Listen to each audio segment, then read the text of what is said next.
everyone, my name is Liz and I'm the face behind Bless Your Tart.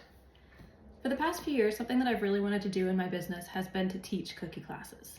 I've got 2 kids and 1 on the way, and I just have no clue when I would be able to have the time to commit to something like that.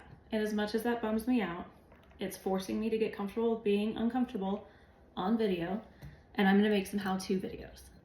I learned probably 95% of what I know in this cookie industry from just all kinds of resources I can find on the internet. So I would love to be an extra resource for you if this is something that you would like to learn. So the first consistency that you're going to look for is your outline consistency. Some people call it detail consistency. This is what comes right out of the mixer. You don't have to do anything to it.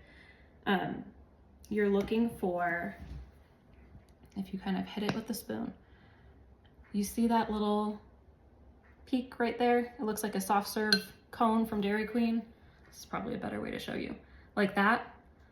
That is the consistency that you want for your outline. For your details, so any kind of florals that you're doing, don't touch the icing. Don't add any water to it. You're good here.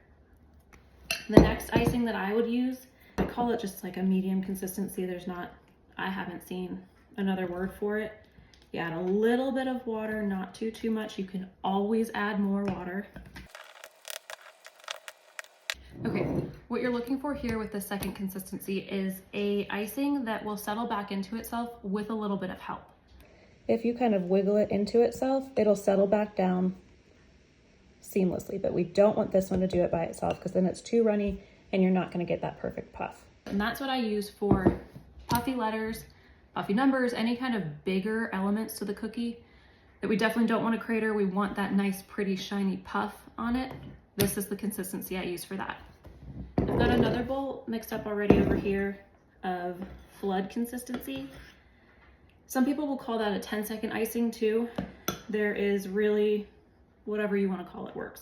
But this is the icing that you use. You outline your cookie with your outline or your detail, and then you flood it, you fill it in with this consistency.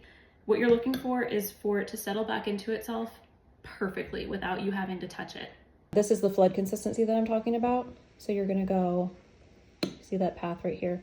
1, 2, 3, 4, 5, 6, 7, 8, 9, 10, 11, 12. Okay, so mine took about 12 seconds, but you see how it's perfectly flat over here? You didn't have to do anything, so you can flood your cookie and move on to the next one. Okay, so that's the basics to your icing consistency. Let me know if you've got any questions. Seriously, send me an email, send me a DM. I'm happy to help you.